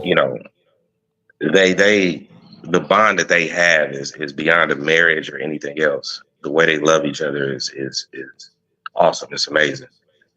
Even though I was the mistake child, but I end up being a blessing at the end of the day. So you got to Right. think about those things and play in a factor because, my parents being together that long, me growing up in one house my entire life. I don't understand how people have kids and, they break apart, the kids living here, the kids living there. I grew up in one home, and I'm telling you, it did wonders for me to the point now where I just showed Austin. I just bought my condo where I'm here at in La Paz, Mexico. Congrats. And thank you. Thank you. And if it wasn't for my dad's teaching, my dad built the very airplanes that we fly on to go overseas. My dad worked for McDonnell Douglas for 28 years. My mom was a bus driver for 26 years. And I'm always going to have a home. And the thing about that is the relationship with both my parents. I get up 3 a.m. I call my mom. I go talk to my mom. Some people can't do that. So that's why I said, most people have to stop looking at marriage like a business and look at it as a lifetime thing. My dad will be 88 this year. My mom will be 81. They're still ticking. They still got their marbles. They can still walk and get around. I just look at it as like if my parents didn't have that, I wouldn't be who I am today. Right. I would agree. That's a beautiful thing, man. 88 and 81, man. That is some longevity, man. Your family has good genetics. Yeah. Yeah, for real. Yeah. That's rare. Yeah, it's a beautiful thing, man. It's like, I've lived out on my own, and people used to always tell me, "Oh, you live with your parents, you live with your parents." But I'm like, whoa, my dad is 46 years older than me. Okay. My mom is practically 40 years older than me. We're at exactly, 40 years apart. I'm like, if I move out, something happens, I have to move back home, which is what happened. Because I was living in Huntington Beach in a condo. I wasn't there a year. My mom landed in the hospital last year. And she was messed up pretty bad, man. She almost lost her life. I had to move back home. But I was like, you know what? I have to find me a place. So I found this place on La Paz because if something happened to my parents, growing up in that house with them 41 years, there's no way in the world I could live there. You know what I mean? And I don't want to live in the States as well. So Austin's been a good inspiration. I kind of was lost for a minute. But every time I used to look at his videos, I'm like, you know what? I've traveled before. It's time for me to start getting out. look for a place to call home. I've always loved Mexico, always loved London, but Mexico is like it's so easy to live here. The people culturally, Latin America, just like Latin Mexico. Um, they have a culture, they have a code and a conduct that they do not break. And if my parents didn't break a code or a conduct, that's exactly what I want to be around. I can dig it. I can dig that. Cool. Did you have a question? Yeah, I do got a question for Austin. You got to quit lying to yourself, man. You know you're gonna get married one day. Maybe. I've said it before, but I don't ever think about it. Not in a serious manner. Yeah. El Guapo, Yes, sir. how do you feel about? Okay, it's kind of a question, not a question, but traveling is not meant for everybody. Do you think that? Yes. Okay. Some people just don't need to travel because of their cultural behaviors in America. Right. What I would say is, are they a full sponge or are they an empty sponge? Are they going to come and bring all the dirty bucket water with them, all their problems, all of their bad cultural ways to the new place? Or are they going to be the sponge that it's going to soak up and absorb and learn something from a new culture? So, no, everybody should not travel. Everybody shouldn't pursue power. Everybody shouldn't get married. I definitely do not believe that everybody should travel. The vast majority of men need to travel, but there's some people that are hard-headed enough that just are not going to get any value out of it, and they're just going to, besmirch the names of their people and their culture and make it worse for everybody. Richie Mack and I talk about that a lot. How do you feel about like Richie Mack? Like, do you think he's inspired a lot of people? Do you think that made a good movement towards people younger than me or Austin's age? Mm-hmm.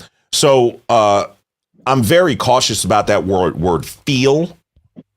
Here's what I know about Richie Mack.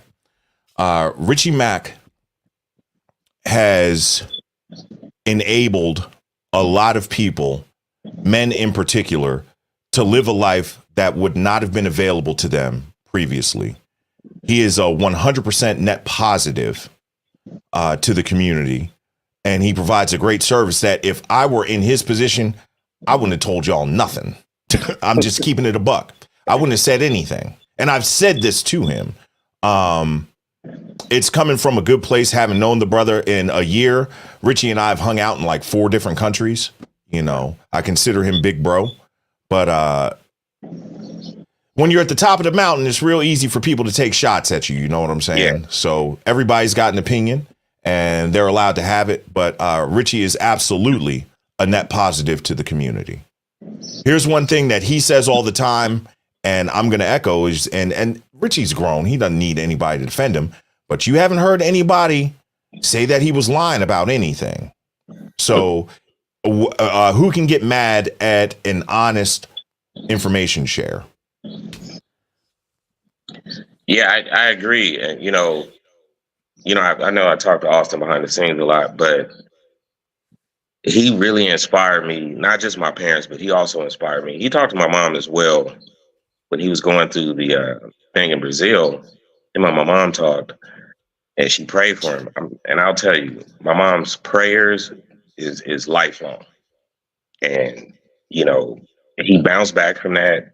I'm happy with what he's doing. Just like Richie Mack, he kind of inspired me too. I actually found Austin through Richie Mack and O'Shea. Okay, cool. Jackson. And for me to have this place, I came out here. I've been to Mexico like 11 times prior to the last time I came out here. So it was 13th time I've been here. Okay. And I always knew La Paz. It's considered supposed to be the safest city in Mexico. Okay. I mean, Google's going to get it wrong. They're going to say Mexico City, which is crazy. But um, watching Austin's videos is live, seeing him in different places, interacting with different people. I'm like, you know what? I can't give up on myself because I got caught back up in the matrix in the States. And now that I'm here, you know, I was just here 3 weeks ago. And I'm like, you know what? Let me see what it's like to try to buy a place or get it here. It's actually a lot easier than any other country. So basically, I'm paying a mortgage here, have a condo overlooking the beach. And Austin his videos were inspirations. And it kept me with faith that, hey, you know, I don't have to be stuck in America. And you can actually get out and do what you got to do and just make moves, make the necessary sacrifice. And man, his videos, you know, a lot of YouTubers, I look at them and I'm like, you know what? I get up and make the moves too. So I spent the year saving money, doing what I had to do. And Austin, man, I just got to thank you, man. Todd, do you have a channel? No, I do, but I took some videos down. So I don't know. Maybe I'll start making more videos maybe next year. Yeah, because it seems like here's what I tell the brothers. It is not just about you getting these opportunities and this information and taking it and improving your life. We as men, especially black men, in my opinion, have an obligation to pay that forward. And you have a very good story and you have a channel. I think you're somewhat obligated to pay that forward to the brothers and help us expand our voice over here. My humble 2 cents. I agree. Okay. You know, because I'll be coming down here pretty much every other week or once a month. So, I mean, the views here, man, is awesome. Like, I've been to Mexico a lot, and I've never seen nothing like this. Right. So it's awesome. I didn't want to hold you guys up. I just wanted to come in, thank Austin, thank you, because I am subscribed to you. I do listen to you. I appreciate the support. You got that radio voice, man. Like, you should have been on one of those late night radio shows for the ladies. I do have a show. It's called Late Night with El Guapo.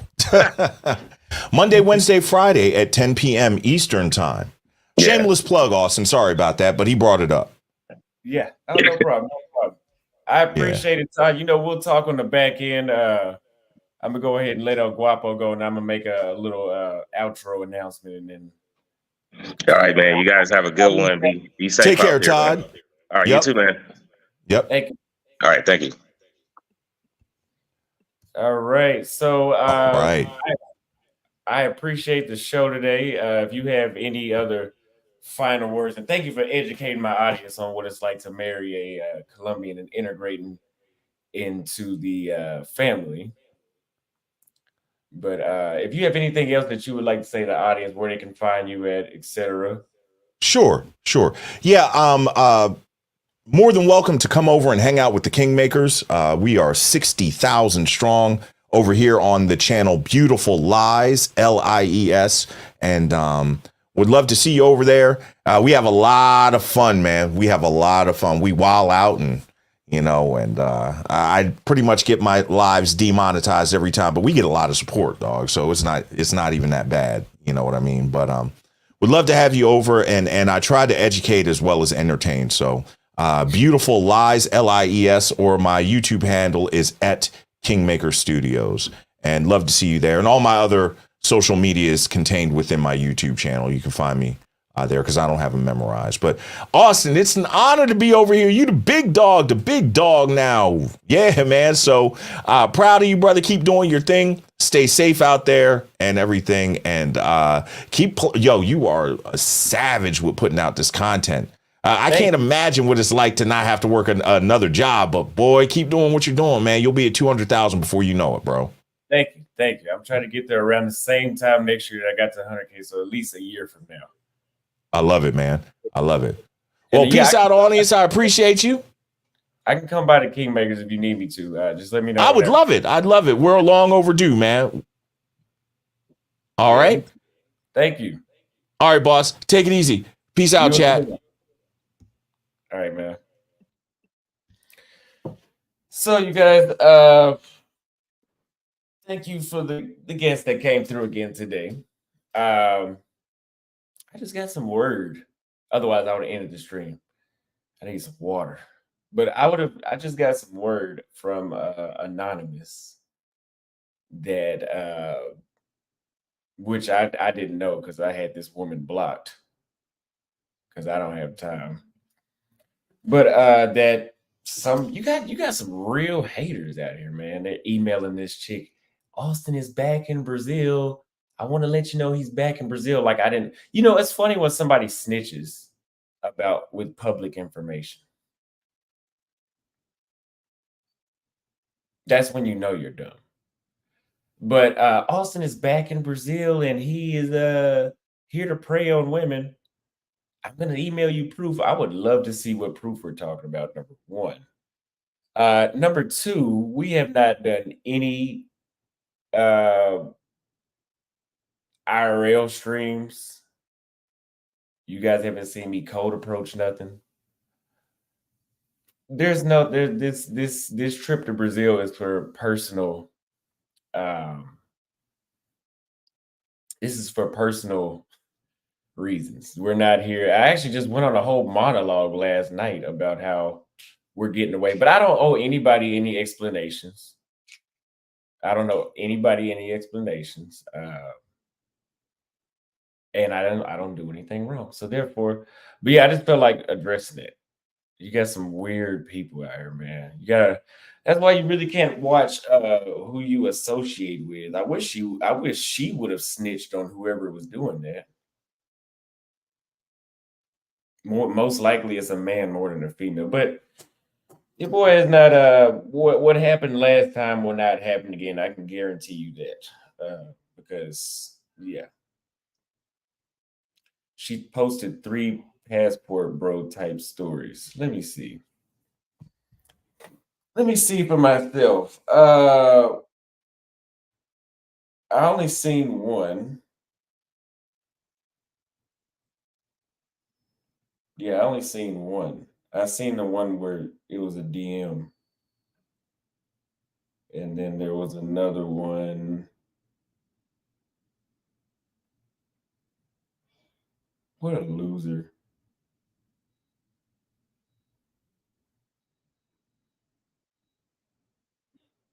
Oh, I see. I see the second one. I skipped past that one.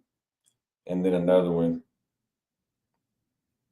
Do not film with, it says, caution, do not film with foreigners and discuss strange uh things. Well, if you guys feel like Botox interviews are strange and a form of sex tourism, you have a bigger issue of education to deal with. And that's not my problem. We are doing interviews. We will continue doing what we're doing. I will continue to post what I want on my channel.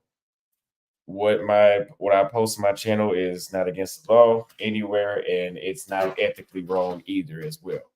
So yeah, keep watching my shit. Put a 1 in the chat if you guys let me stay live for 20 30 more minutes. Let me change first though. I still got on my gym clothes. I just put on this shirt, so I'm probably gonna have to wash it now because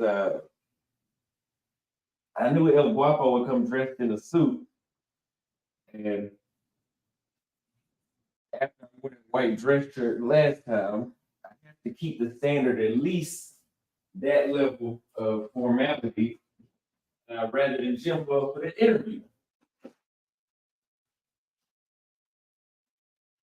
But we will be all right.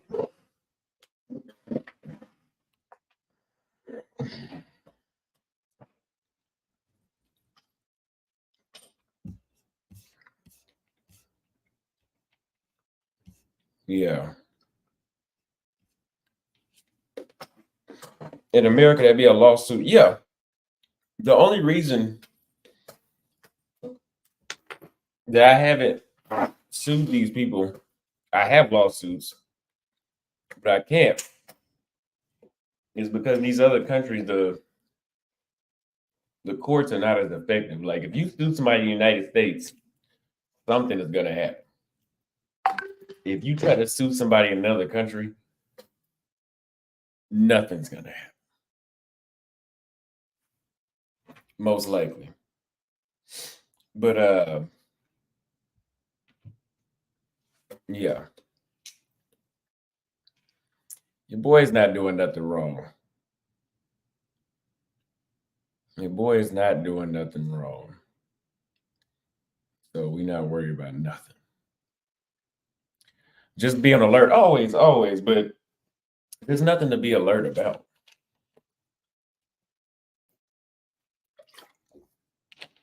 We ain't doing nothing wrong.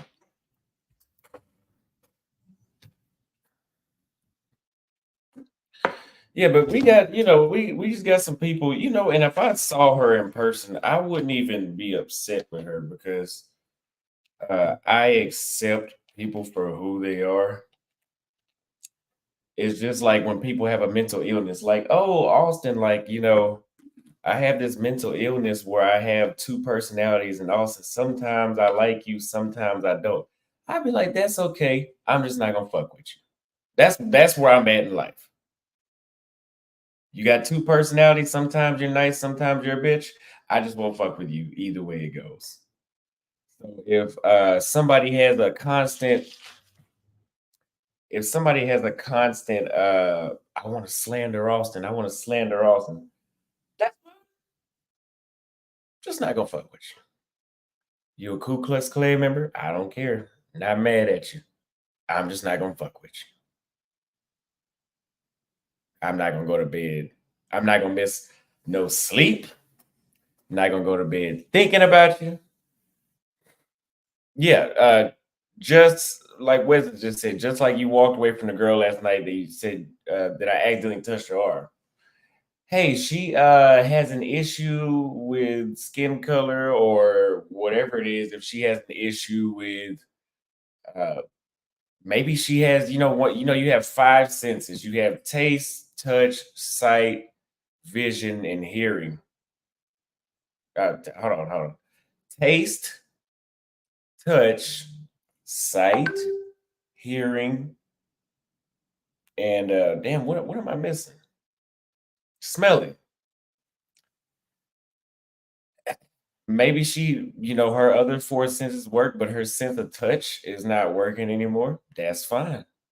Since you feel shit that doesn't happen, I'm just not gonna fuck with you.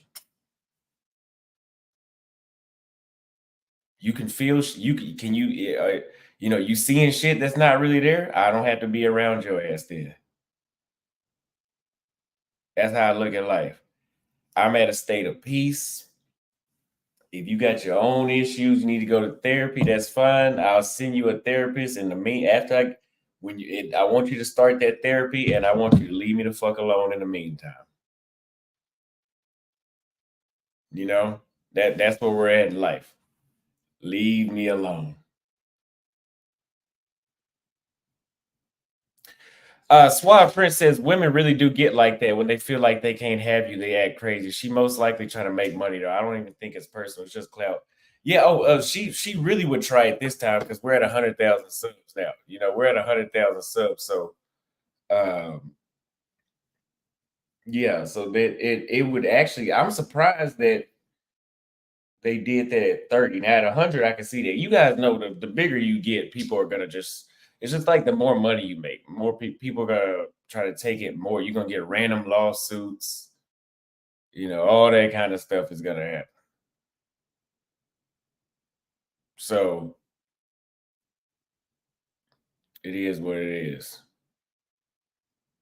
But in the meantime, again, if you're seeing stuff that doesn't exist, if you're hearing stuff that doesn't exist, if you're tasting stuff that doesn't exist, is smelling stuff, I'm not gonna fuck with you. Just leave me alone. Now today, like I said yesterday, Casey and I, it's very good and very beneficial to collaborate with other YouTubers because every time I collaborate with another YouTuber, either I teach them something or they teach me something. I collaborated with Legion of Men. I mean, he learned a lot of things. I mean, I learned a lot of things from him that saved me a lot of time. Uh, I collaborated with Floyd. Floyd has taught me a lot. I mean, Floyd isn't, he wasn't in the same space when I met him, but Floyd taught me some things about my channel, whether you guys believe it or not, he did. Collaborating with someone like Casey, I learned things from Casey. Another thing is getting this in Latin America, which is Loratadine in English, and pseudoephedrine, 120 milligrams. You guys have bad allergies like I do. Like I woke up this morning and I looked in the mirror, I was like, holy shit, I look horrible.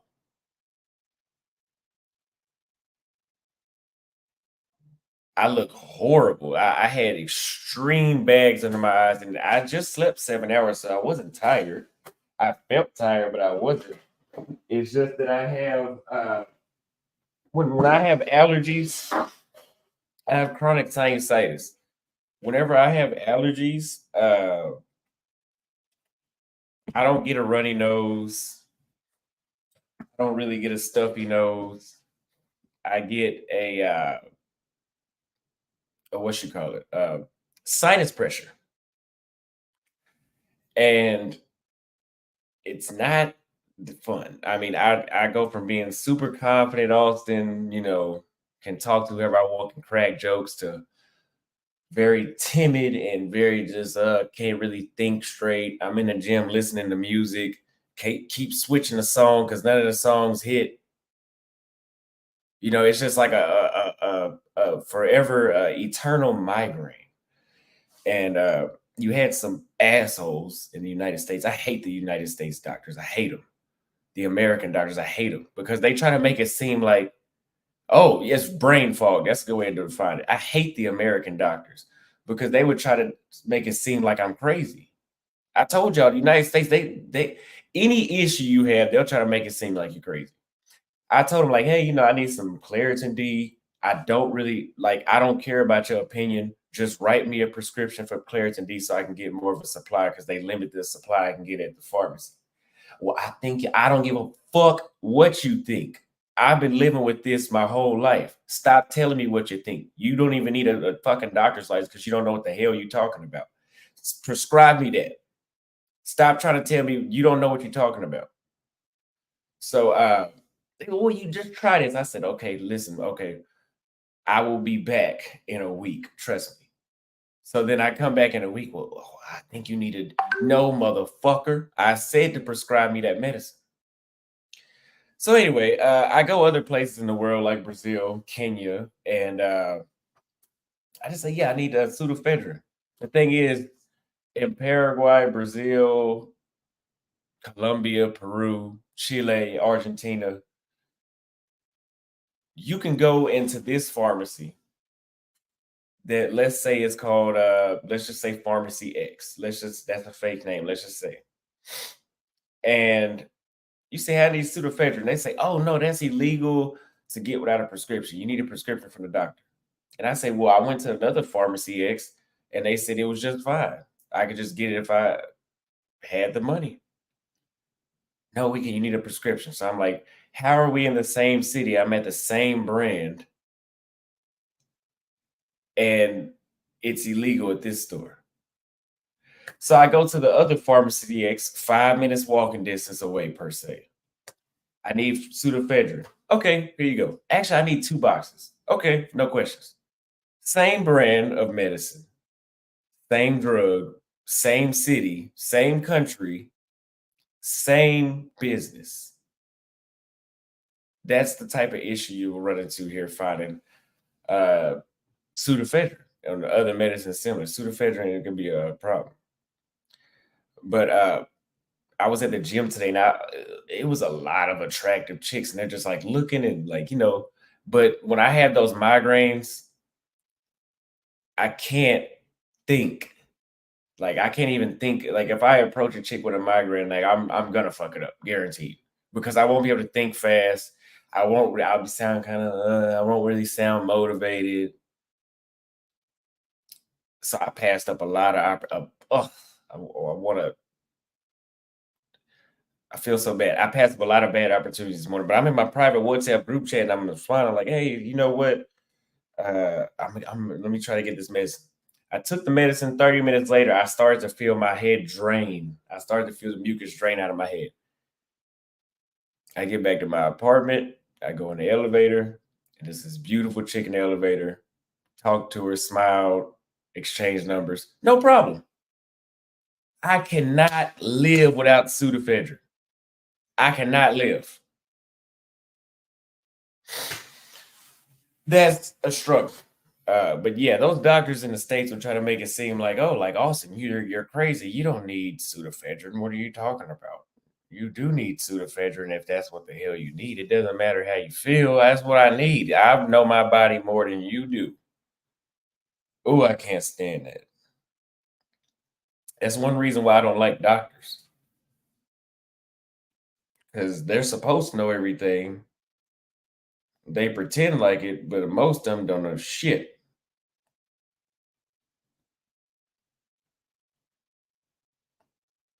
It's just like the accountants, right? You teach the accountants like, hey, like, look, like you teach the accountants like, hey, like, I shouldn't owe taxes this year. Yes, you should. What about the Foreign Earned Income Exclusion Act? And they're like, what's that?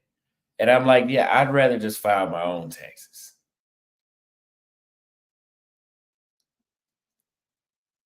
You mean to tell me you went to school to be an accountant and I'm teaching you new shit?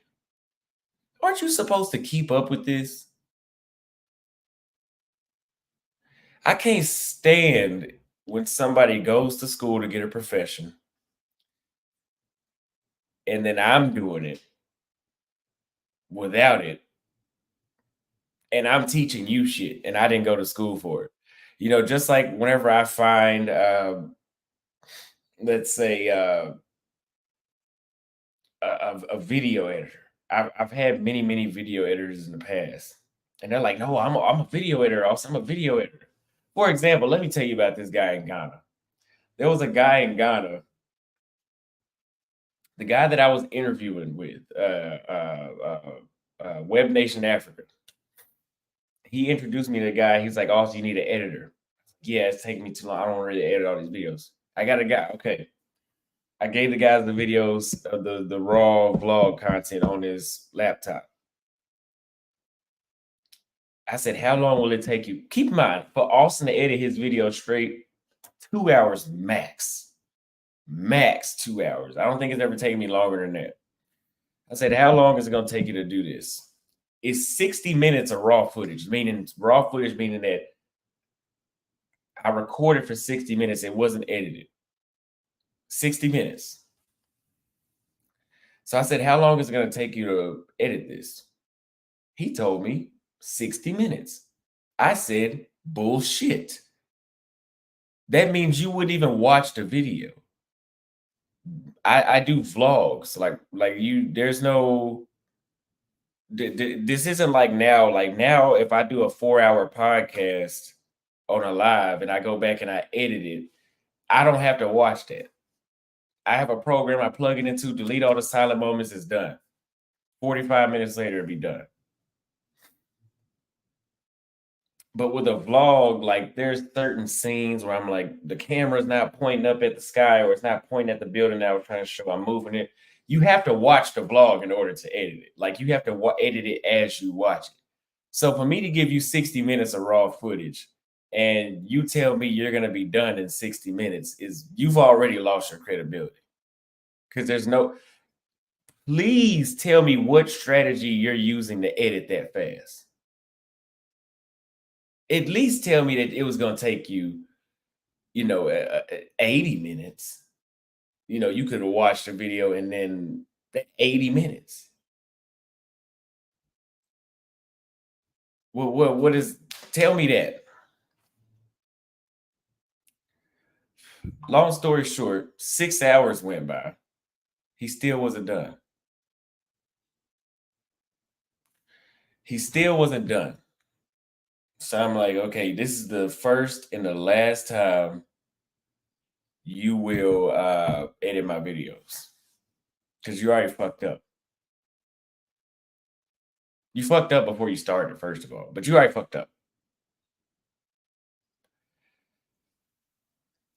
He does music, I found out. He's not a video editor for YouTubers. He does music. So when I'm wrapping up 6 hours later, I'm wrapping up. He's finishing the video. And I'm just adding the music. Okay. He's over here doing this. Like he's dancing to the music as he's editing it. So he might as well have had a fucking disc jockey for a DJ and he might as well have been doing that. The way the way he was bouncing around, I wondered if he was actually editing my shit or making a song. So he's bouncing around all around like he's at some sort of club. And I'm like, bro, the music is just to set the mood. Like the music in my vlogs is just background. Like I'm talking throughout the fucking vlog. I don't need this music to be at 90% and my voice to be at 10%. That defeats the purpose of me talking while I'm recording. What the hell? Jesus, it's so hard. It's so hard to find help. It really is. And I'm gonna get to that in a minute. So he's bouncing around, and then I had a sponsor. I had a guy that watches me. I actually met him in Cali, Colombia. And thank you, Cage. I know y'all like my stories. I had a guy in Cali, Colombia, and he paid me to advertise his business in my video. Let me show you something. Let's say this is the entire screen that somebody would be watching, right?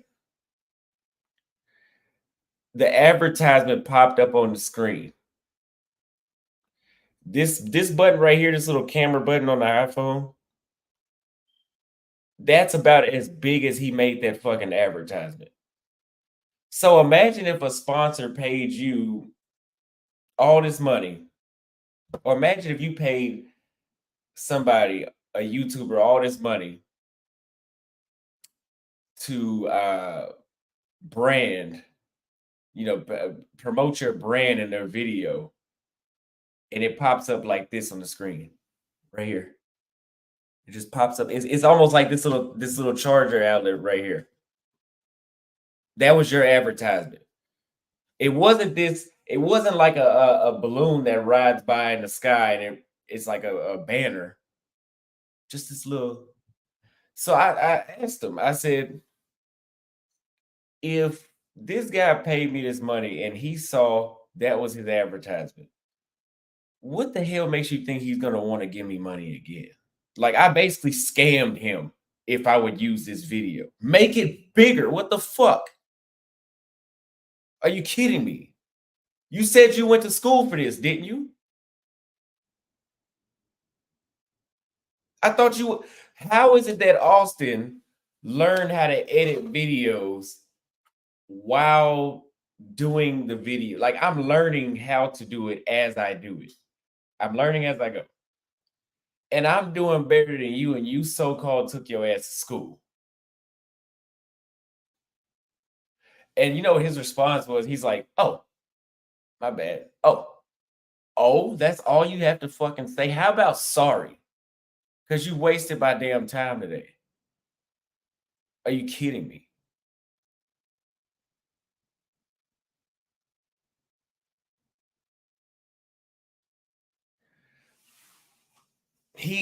listen, and here's the thing. When I first started doing YouTube, I had a basic computer that was basically just good for edit just for accessing the internet, maybe watching movies, a basic HP, I think it was, or Dell, whatever, it doesn't really matter. It was some sort of basic Windows. And I would make like a 15-minute YouTube video, but it would take 55 minutes to render. Render means like you did your edits and it finalizes together into the final piece. That process is called rendering. So the guy that used to be on the channel really told me like, hey, no, the reason it's taking so long is because you need a computer with a better processor. So I bought this Mac, which I like more anyway, but I bought this Mac, and a 10-minute video of me talking that took 55 minutes on the other computer now takes 2 minutes to render. It's way more efficient. Almost an hour before, less than 5 minutes now. So I'm like, okay, good. I'm learning as I go. I didn't know that. I didn't go to school for this. So this guy in Ghana doesn't have the MacBook or any computer even competing with it. I gave him a 45-minute vlog, and it said his computer said it would take 4 hours to render. So you can't sponsor right. You got the music. You think you're making a damn song instead of a vlog. Now it took you 6 hours instead of 60 minutes, like you said, which I knew that was bullshit from the beginning. 6 hours to edit, and then for you to edit it and your computer to render it, it's gonna be another 4. So I give you a vlog and it's gonna take you 10 hours to edit it. Basically. If I was to do it myself, I could do 5 vlogs in that time. And I didn't go to school for it. And at the time, I had been doing this for like a year. Actually, less than a year. So I've been doing this less than a year, and I'm better than you at doing it.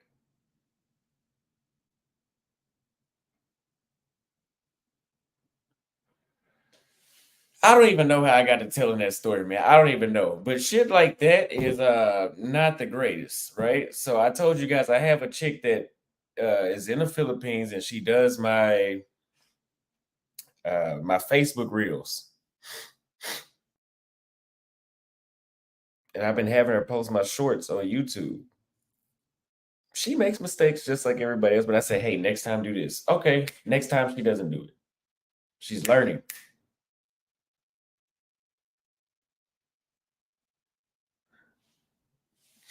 So, yeah, I don't know what the point of me telling that story was. I forgot.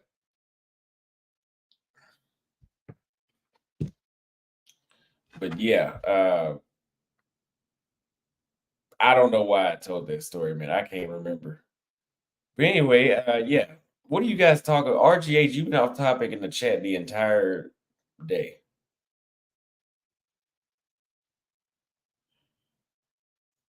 Yeah, I'm thinking about going to the gym a second time today. Now that my head is clear, but I got some work to do.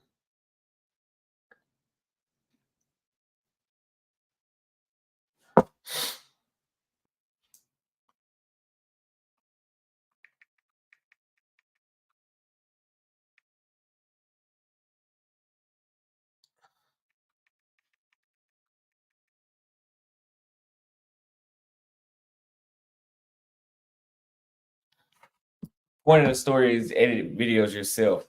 Yeah, yeah, yeah. RGA is just he just been talking. I've been reading the chat the entire time, and he just been talking off topic the whole time. Guapo, if you could only learn one and you weren't married, would it be Portuguese or Spanish? Uh, that would be a good question, but I'm assuming it was Spanish. Keeping it real, we're not worrying about U.S. women. We're far past that. They're a figment of my imagination at this time. So, anyway, I do still edit my own videos now. Yes. Uh, and I have a friend that edits for me. Does a good job. He's not as available as I need him though. That doesn't mean he has ill intent or is unable. That's not what that means. But the girl in the Philippines, I can they're on a 12-hour time, but I can text her at any time. Hey, I need you to do this right now. And she doesn't. I have to do that. I'm at 100,000. I'm trying to push it. I'm taking this. I mean, I've always taken it serious, but I'm taking it a lot more serious now. I need availability. So, yeah, I'm gonna do that, and then I'm gonna hire somebody else to help me just come up with ideas so I can focus on building a program for you guys that will help you guys learn about traveling to these places and having well-informed information. Just like because Casey brought up the idea about the playbook thing, right? And I'm working actually when I end this live stream. I'm gonna start working on that. Because that's a valuable thing and it's another income source outside of YouTube. But I'm gonna actually undervalue it, right? Like I want to make a $500 product that costs $100. That way it'll be impossible for you guys to feel like you got undersold because I'm gonna oversell, over deliver. So yeah, well, I need to do that and gonna continue maneuvering through Sao Paulo. I may work in my room, I may just go outside to work. So that way I can meet people while I'm doing that. Socialize. What time is it now? It is 3:07, which is 1 o'clock where you guys are at. It's 3:07. It'll be dark here in like 2 hours. The sunlight goes by very, very fast here. So I think that's what I'll do. I'll go outside and work. I could sit here and work, but I think I'll go outside and work somewhere. Just opens the door for more opportunity to meet people, like I said. A co-working space. That's what it is. A co-working space. You'll find people that are on a similar mindset that aren't just there to bullshit around at the cafe. I think let me look up some co-working stations and see.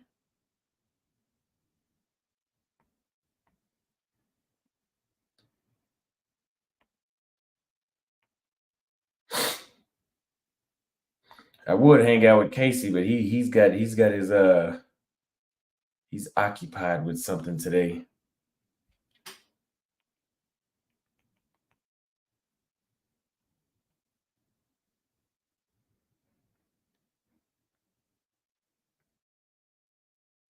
Don't be scared to go outside. I'm not. I've been outside this whole time.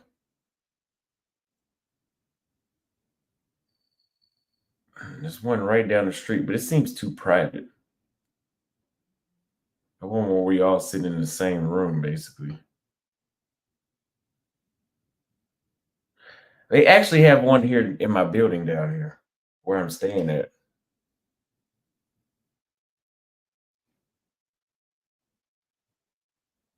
Yeah, I might have to go buy another jacket. I should have brought my other jackets anyway. I just didn't think it would get cold here. It seemed like it was pretty warm, but it got cold here in Sao Paulo. Like you're not really going outside without a jacket. So I might have to go to the mall later and buy another jacket.